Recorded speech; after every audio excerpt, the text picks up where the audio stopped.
पश्चिम बंगाल में सत्तारूढ़ ममता बनर्जी के नेतृत्व वाली तृणमूल कांग्रेस बड़े नुकसान के बाद भी पश्चिम बंगाल में अपना किला बरकरार रख सकती है। आने वाले विधानसभा चुनाव में उनकी पार्टी 294 में से 158 सीटों पर जीत दर्ज कर सकती है। जी हां, वहीं भारतीय जनता पार्टी के राज्य में दूसरे सबसे बड़ी पार्टी के तौर पर में भी उभरने के आसार हैं। ये बात सोमवार को राज्य में कराए गए एक सर्वे में सामने आई है। इस साल जनवरी में राज्य के सभी 294 विधानसभा क्षेत्र में 18,000 लोगों पर यह सर्वे किया गया। इस सर्वे के मुताबिक पश्चिम बंगाल विधानसभा चुनाव में पिछली बार की अपेक्षा में कुछ नुकसान के साथ अब की बार ममता बनर्जी के नेतृत्व वाले टीएमसी की जीतने का अनुमान है, जबकि बीजेपी राज्य में महत्वपूर्ण बढ़त हासिल कर सकती है। जी हां, 294 सीटों की पश्चिम बंगाल विधानसभा चुनाव में टीएमसी की ओर से 154 सीटों पर जीत हासिल करने का अनुमान है। पार्टी को 2016 में मिली 211 सीटों के मुकाबले 53 सीटें कम मिलने की उम्मीद है।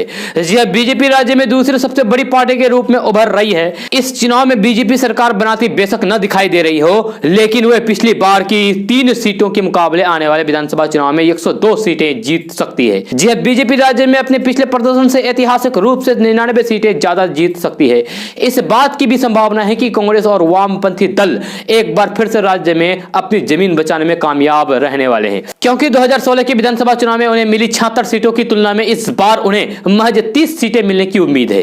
जी, कांग्रेस और वामपंथी पार्टियों ने पिछले साल दिसंबर में पश्चिम बंगाल विधानसभा चुनाव लड़ने के लिए गठबंधन की घोषणा की थी।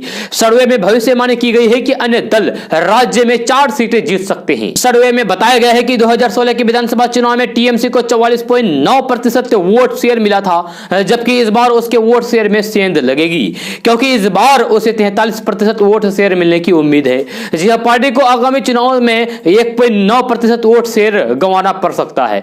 नंदीग्राम से चुनाव लड़ रहे ममता बनर्जी के फैसले पर बीजेपी ने कहा है कि दूसरी ओर बीजेपी राज्य में अधिकतम वोट शेयर प्राप्त करने के लिए तैयार है और सर्वे में उसे 2016 में मिले 10.2% वोट शेयर की तुलना में इस बार 37.5% वोट शेयर प्राप्त करने की भविष्यवाणी की गई है। जी, बीजेपी बंगाल में मतदाताओं के बीच ऐतिहासिक तौर पर पैठ बनाती दिखाई दे रही है और उसके वोट शेयर में 27.3% की बढ़त दिखाई दे रही है। सर्वे में अनुमान लगाया गया है कि कांग्रेस और वाम दलों को भी अपने वोट शेयर में बड़ी सेंध का सामना करना पड़ेगा। जी हां, साल 2016 के विधानसभा चुनाव में 32% वोट शेयर की तुलना में इनका वोट शेयर घटकर 11.8% रह जाएगा और उन्हें 20.2% की गिरावट झेलनी होगी। जी हां, इसके साथ ही सर्वे में यह भी कहा गया है कि अन्य को 7.7% वोट शेयर प्राप्त होंगे, जो 2016 के 12.9% वोट शेयर से 5.2% कम होगा। सर्वे में अनुमान लगाया गया है कि टीएमसी को राज्य में 154 में से 162 सीटों पर जीत मिल सकती है और वे सरकार बना सकती है।